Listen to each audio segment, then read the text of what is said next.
Halo teman-teman, selamat datang di channel Pucin Novel Audio. Jangan lupa subscribe ya. Terima kasih. Episode 19.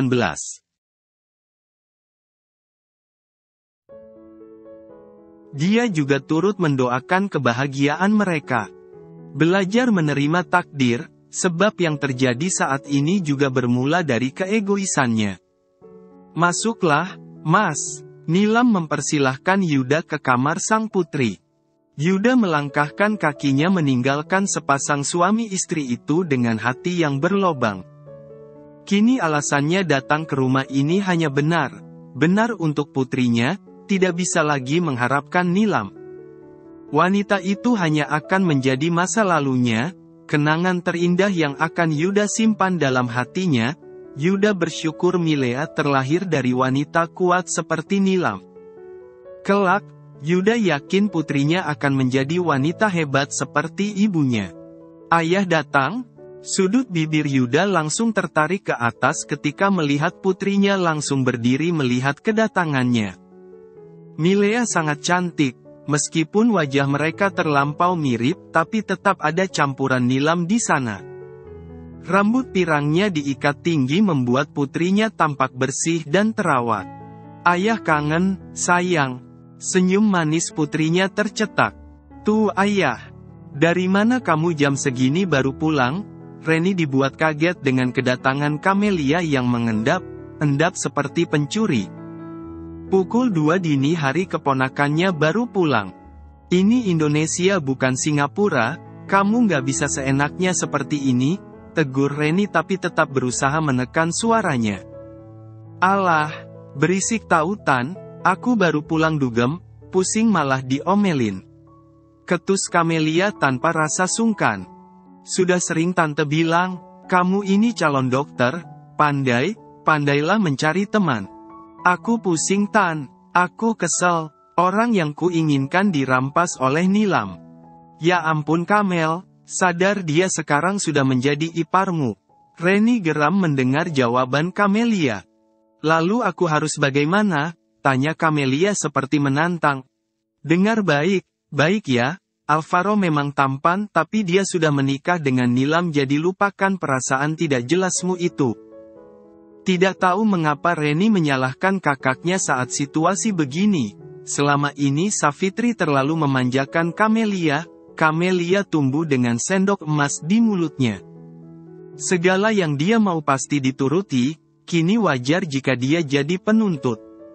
Apa yang dia mau ingin didapatkan tidak peduli ada orang terluka karena keinginannya. Kamu kesini untuk liburan kan? Jadi fokus pada liburanmu saja. Nasihat Reni.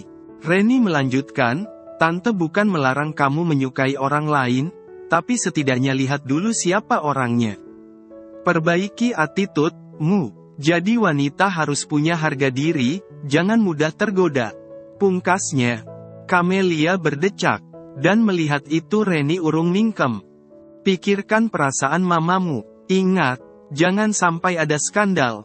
Camelia tersenyum sinis, tidak semua hal yang kulakukan harus kalian ketahui. Camelia berbalik meninggalkan Reni yang tampak kaget mendengar jawaban keponakannya. Sejenak Reni merenung. Selama ini dia yang mendampingi Savitri untuk mengurus Camelia, bertemu dengan Nilam hanya beberapa kali. Tapi sejak awal bertemu dengan Nilam dia tahu gadis itu baik hati dan lembut. Meskipun Nilam sangat jarang bertemu dengannya, tapi Nilam begitu menghormatinya. Reni tahu sejak ayah kandung Nilam meninggal Savitri juga tidak peduli pada putrinya. Berbulan-bulan tidak melihat Nilam dia biasa saja, setega itu hatinya pada anak kandungnya sendiri. Nilam tidak hilang dari keluarganya, dia ada, tapi tak dianggap. Ada namun terasa tidak ada. Setelah menjadi wanita karir dia tak melupakan baktinya kepada Savitri, menikah dengan laki pilihan ibunya, memenuhi kebutuhan Savitri dari ujung rambut hingga ujung kaki. Tapi Reni tahu kakaknya tidak benar tulus menyayangi Nilam, anak yang menjadi kebanggaannya adalah Camelia. Tapi melihat tingkah laku gadis yang turut ia besarkan, Reni tidak bisa menggambarkan kekecewaannya. Apa ini? Reni seperti berada di dunia yang berbeda. Nyata, kah ini? Anak yang dipuja, Puji tampak sangat angkuh dan berperilaku seperti orang tak berpendidikan.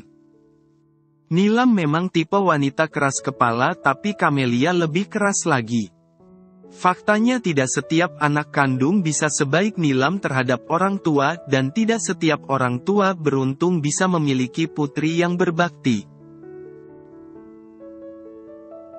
Ini adalah kali pertama Nilam merasa ditinggalkan begitu lama, hampir 6 hari Alvaro pergi. Meskipun pagi ini suaminya akan kembali, tapi rasanya Nilam sudah tidak sabar. Bahkan sejak semalam Nilam tidak bisa tidur nyenyak karena menunggu hari ini tiba. Nilam rindu semuanya dari pria yang biasanya selalu ada untuknya. Nilam rindu suara napasnya yang tenang ketika sedang tidur, aroma tubuhnya, sentuhan kulitnya. Semua Nilam rindukan hingga setiap detik terasa lebih lama ketika disuruh menunggu seperti ini. Di tempat lain Alvaro sebenarnya sedang berhadapan dengan adik tiri Nilam yang datang mengacau. Entah bagaimana Camelia bisa tahu kedatangannya. Begitu keluar dari pintu, kedatangan wanita itu sudah menubruknya dengan kuat sampai Alvaro termundur beberapa langkah ke belakang. Namun, bukan Alvaro namanya jika tidak langsung tahu kelicikan yang tengah Camelia rencanakan. Dengan isyarat tangan, laki berpakaian serba hitam langsung menyerang seorang pria yang ditugaskan Camelia untuk merekam kejadian yang sudah direncanakan. Sementara setelah rencananya gagal total, Camelia tidak dibiarkan pulang begitu saja oleh Alvaro. Bukan seperti Tuan Sean yang lembut, sikap Alvaro cenderung seperti saudara lakinya yaitu Ozu. Memiliki sikap keras dan brutal, dia benar tidak segan menyakiti siapapun yang berusaha menyakitinya, bahkan meskipun itu seorang wanita. Camelia dilarikan ke rumah sakit ketika tangan kirinya hampir patah. Jangan tanya siapa pelakunya. Dia adalah suami Nilam. Alvaro langsung memutar tangan kecil itu dengan sangat keras. Tidak hanya menjerit kesakitan, seketika wanita itu pingsan. Berani mendekati penjahat harus siap konsekuensinya. Ketika di rumah sakit Alvaro bertemu dengan Savitri. Perempuan yang sudah tidak dilihatnya hampir 10 hari itu terlihat menatapnya penuh kebencian. Tapi tak membuat Alvaro gentar, begitu Camelia sudah ditangani dokter, Alvaro bergegas pulang. Istrinya pasti telah menunggu. Alvaro tahu Milea tidak di rumah. Nilam memberi tahunya kalau Yuda dan Bu Maulida mengajak Milea berlibur ke Dufan hari ini. Alvaro masuk ke dalam rumah ketika waktu menunjukkan pukul 11 siang. Padahal dia sampai sudah sejak pagi. Alvaro berlari seperti orang yang sudah sangat tidak sabar untuk mendapatkan Nilam. Nilam terkejut tapi segera ikut berlari ke pelukan Alvaro dan rasanya sangat lega luar biasa sampai Nilam tidak peduli diangkat dan diciumi seperti Milea. "I miss you," ungkap Alvaro. Nilam langsung memeluk leher suaminya erat-erat. Nilam merasakan napas kasar suaminya yang terus menciuminya tanpa henti. Dia sedang ingin melepas penat dan rasa panas sebab emosi yang sempat tercipta. Nilam adalah sumber ketenangannya, dan saat ini dia ingin melebur bersama perasaan rindunya yang menggebu-gebu. Pakaian Nilam langsung digulung dari pinggang dan ditarik ke atas kepalanya untuk segera kembali diciumi lagi. Nilam menyambut ajakan suaminya yang sedang ingin terburu-buru. Tapi di saat keduanya sudah sama tidak memakai apa Alvaro berhenti. Nilam ikut memperhatikan suaminya, tapi Alvaro malah meraih smartphone miliknya. "Aku tidak ingin merahasiakan apapun darimu. Aku tadi telat pulang karena ada kejadian tidak terduga." Alvaro memperlihatkan isi video di smartphone miliknya, rekaman yang akan digunakan saudara tiri istrinya untuk niatan jahat. Kenapa malah tersenyum? Tanya Alvaro sambil merangkul tubuh polos istrinya yang belum dizaman dengan benar. Wajar dia bersikap seperti itu, karena pada dasarnya dia hadir dari ayah dan ibu yang sama rendahan. Desis Nilam. Ini bukan penghakiman, tapi kenyataan. Ungkapan buah jatuh tidak jauh dari pohonnya itu benar. Tidak ada laki baik yang merebut istri dari suaminya dan begitu sebaliknya tidak ada wanita baik yang rela tidur dengan laki lain setelah menikah. Itu fakta mutlak. Nilam mengimbangi permainan Alvaro, saling merengkuh, mengejar titik yang disebut nikmat, hingga berakhir dengan deru napas, keringat dan pejaman mata yang menandakan keduanya telah terlena terbuai mimpi. Ralat. Hanya Alvaro yang terlelap, sementara Nilam, setelah berhasil lepas dari pelukan suaminya segera turun dari ranjang dan berjalan pelan memunguti pakaian mereka yang berserakan di lantai. Setelah membersihkan diri Nilam juga tidak langsung tidur. Wanita itu malah merenung sembari menatap wajah suaminya yang terbuai mimpi. Sebenarnya, Nilam tidak setegar yang terlihat. Tapi dia memiliki hati yang lembut. Akan tetapi menghadapi masalah ini kelembutannya tidak bisa diandalkan sama sekali. Dibohongi puluhan tahun, kehadirannya dianggap kesalahan. Itu bukan suatu yang remeh. Jika boleh memilih, Nilam tidak ingin terlahir dari sosok ibu seperti Savitri. Otaknya ingin membenci wanita itu, tapi hati kecilnya tidak mengizinkan. Nilam ingin tertawa mengingat perkataan ibunya. Keputusan yang diambil karena alasan kecewa, sehingga Savitri mengambil peran tersebut yang jelas suatu dosa. Hari ini dokter sudah memperbolehkan Camelia pulang. Savitri memberitahu Reni yang baru datang membeli makanan siap saji. Reni sendiri tidak bisa menutupi kekecewaannya dengan tindakan Camelia yang begitu tidak terpuji. Sama sekali tidak mencerminkan sosok wanita berpendidikan. Kalau seperti ini terus, kapan Camelia bisa dewasa? Kapan ia berusaha tegar? Apa keinginan tak berdasarnya harus terpenuhi? Sayangnya saingan Camelia kakaknya sendiri. Reni membuang nafasnya. Dia kasihan melihat keadaan Camelia. Tapi dia juga tidak menyalahkan tindakan Alvaro.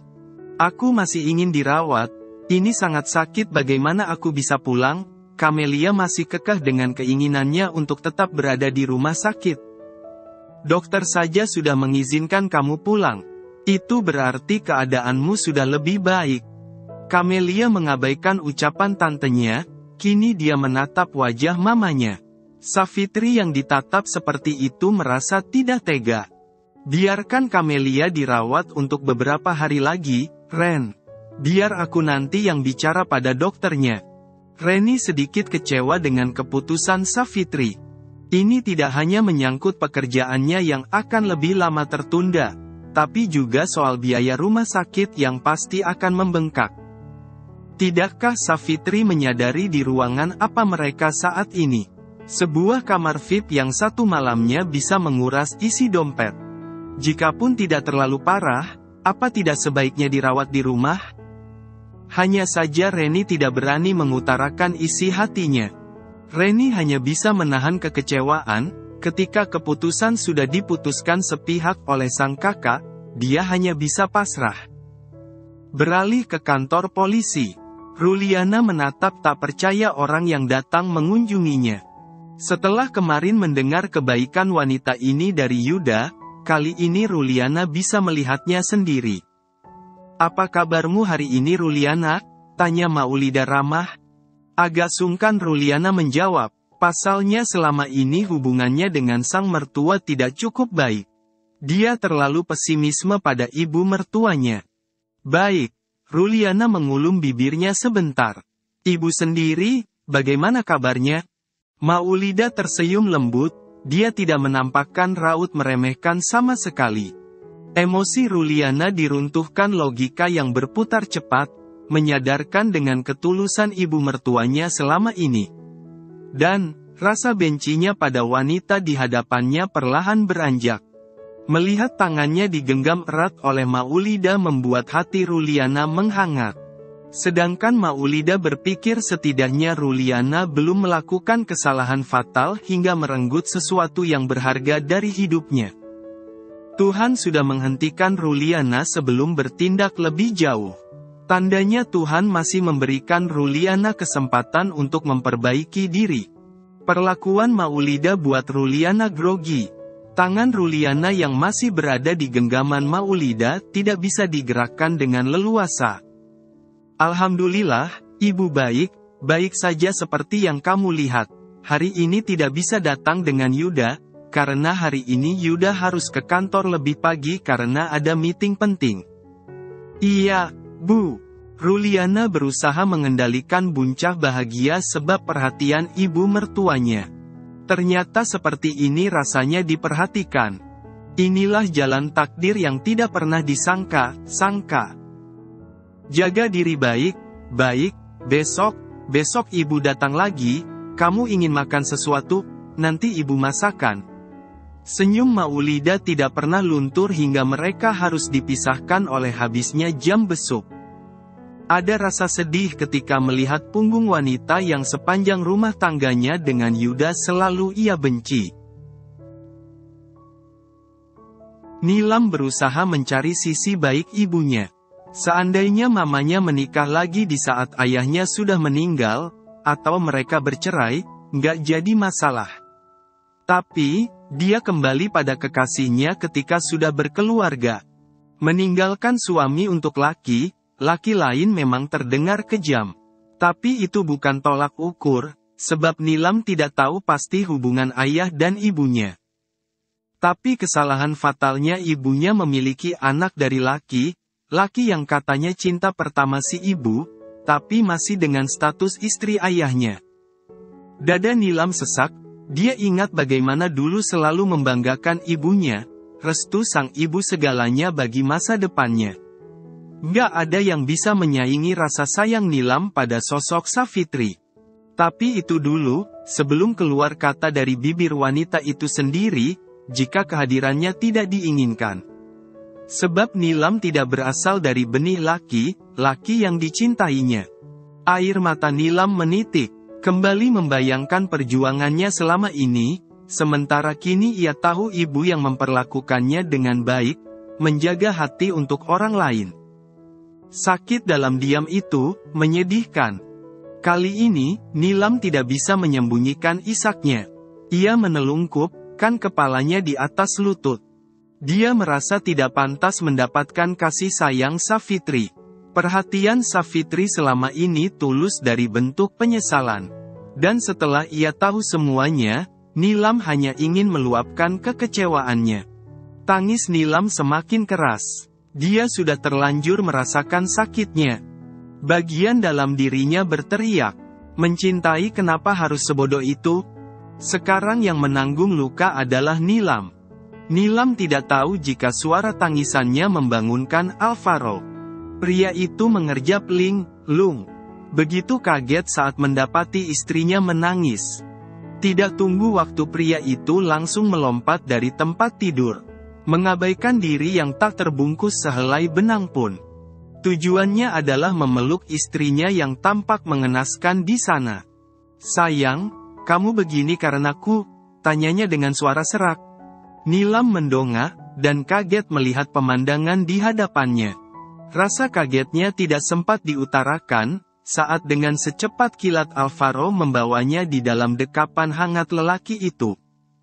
Apa aku terlalu keras? Apa aku menyakitimu? Apa aku terlalu berlebihan? Kenapa kamu tidak mengingatkanku? Mana yang sakit? Perlukah kita ke dokter? Sayang, jawab. Jangan diam saja. Di sela tangisnya Nilam terkekeh jengkel ditodong pertanyaan bertubi-tubi oleh Alvaro. Lagi pula kenapa Alvaro bisa menyimpulkan bahwa apa yang sudah mereka lewati menyakitinya? Pria itu bahkan tahu bagaimana dia memuja di setiap sentuhan yang laki itu berikan. Nilam sendiri sempat malu karena merasa terlalu mabuk sebab sentuhan suaminya. Antara kesal dan bahagia yang sedang Nilam rasakan. Bagaimana tidak? Perlakuan suaminya ini benar tidak terduga. Alvaro mengira Nilam menangis karena perbuatannya, tanpa tahu jika sebenarnya wanita itu sedih sebab mengingat kasih sayang ibunya yang berat sebelah dan lebih mementingkan Camelia. Walaupun selama ini Nilamlah yang berjuang membahagiakannya. Bukan menolak kehadiran adik tirinya. Tapi Nilam benar tak siap. Banyak hal yang mengganggu pikirannya. Sungguh menerima orang asing yang tiba menjadi saudara tak semudah membalikkan telapak tangan. Selama ini dia sudah didoktrin sebagai anak satu-satunya. Dan rasa itu seolah tidak bisa diubah, meskipun kenyataannya dia memiliki seorang adik tiri. Walau Nilam terlihat tegar di hadapan Reni dan Savitri, tidak dipungkiri ada rasa sedih yang mengalir. Ibu yang begitu disayanginya bahkan lebih memilih tinggal bersama anak dari pernikahannya yang kedua. Penyiksaan akal terjadi karena fakta yang tidak ingin diharapkan. Pertarungan antara logika dan perasaan beradu, membuat pikirannya penuh. Bersyukur Nilam memiliki Alvaro tempatnya berbagi suka dan duka. Alvaro juga tipe suami siaga dan tentu siap menemani keadaan istrinya. Reni menelan salivanya, menggigit bibir bawahnya untuk menahan perasaan tertekan yang membelenggu. Saat ini di tangannya sudah ada tagihan rumah sakit yang harus segera dilunasi. Bukan jumlah yang sedikit dan kebetulan dia tak memegang uang sebanyak itu. Terpaksa Reni kembali ke kamar yang ditempati Camelia. "Mbak, uangku kurang, di ATM, ini uangnya juga sisa 5 juta. Reni menyerahkan ATM berwarna hitam itu pada Savitri. "Ini sudah tanggal 15 Ren, tidak mungkin saldonya segitu." Reni berusaha keras agar tak mendengus. Sejak awal Reni sudah menyarankan agar Camelia dirawat di rumah saja. Di Singapura pekerjaannya sudah menunggu, sementara di Indonesia mereka hanya menghabiskan uang saja tanpa pemasukan. Reni lebih peka. Setelah semua yang terjadi tentu Nilam tidak akan lagi mengirimkan uang untuk kakaknya. Berbeda dengan Savitri yang terlalu percaya diri. Selama ini Nilam selalu mengirimkan uang di tanggal yang sama. Uang yang Nilam sangka untuk biaya sang ibu di negara orang serta pengobatan. Tidak pernah kurang dari 350 juta per bulannya. Tidak heran jika Camelia bisa sekolah di satu universitas ternama di Singapura. Begitu juga dengan kartu kredit. Tapi benda itu tidak Savitri bawa. "Ba bisa cek sendiri." Menahan kesal Reni meletakkan ATM itu di atas meja. "Ren, kemana?" teriak Savitri pada adiknya yang ingin beranjak. Berkemas, "Mbak, besok aku harus kembali ke Singapura." "Apa maksudmu? Kamu tidak mau bantuin Mbak untuk mempertemukan Camelia pada Nilam sebagai keluarga?" "Sulit Mbak. Mbak nggak bisa egois meminta Nilam menerima Camelia begitu saja." Yakin, Nilam justru semakin benci dengan Camelia jika seperti itu. Setidaknya Reni berusaha keluar dari masalah.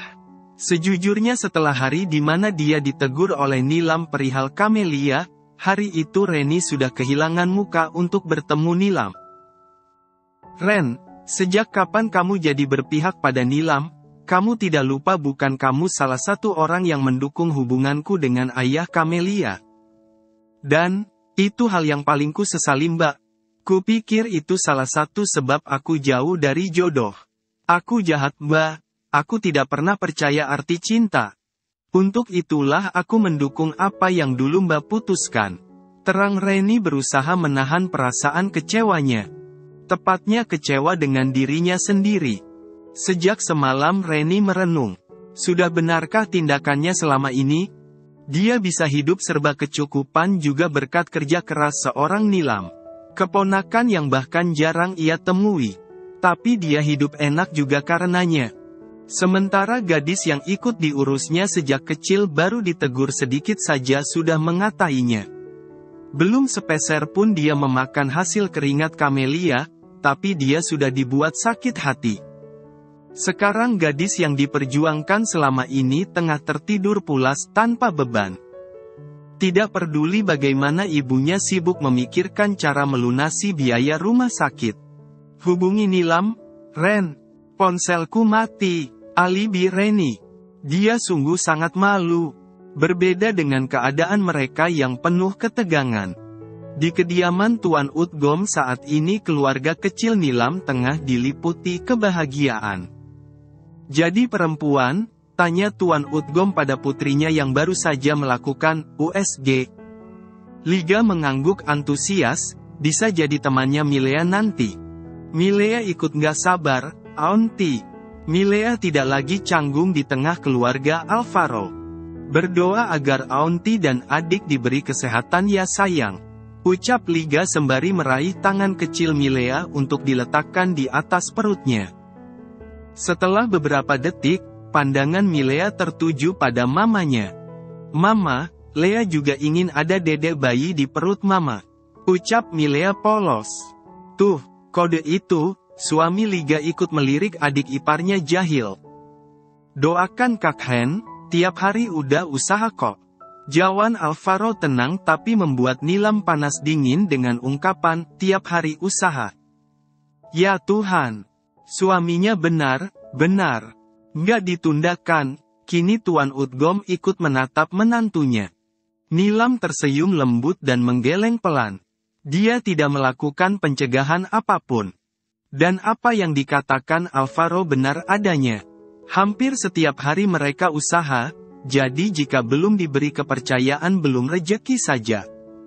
Sejak pertama masuk ke dalam keluarga Alvaro, Nilam sudah yakin jika suatu hari nanti jika dia memiliki anak, keluarga Alvaro adalah lingkungan terbaik untuk tumbuh kembangnya. Sebenarnya Nilam dan Alvaro datang atas undangan Ingrid. Tapi ketika mereka datang Ingrid sedang beristirahat. Beberapa hari ini keadaan nenek menurun. Hen, suami Liga bercerita. Sejak kemarin ingin kita kumpul seperti ini. Kali ini kakak pertama Alvaro yang bersuara. Ozu tampak sendu. Semoga nenek panjang umur. Nilam ikut menimpali. Yang, tunggu di sini, aku mau bicara dengan Kak Ozu dan Kak Hen soal kelanjutan proyek kita. Alvaro pamit bersama kakak ipar dan kakak satu bapaknya. Sementara Tuan Utgom juga pamit membawa Milea melihat ikan dan buah stroberi di belakang. Bersambung dulu ya teman-teman.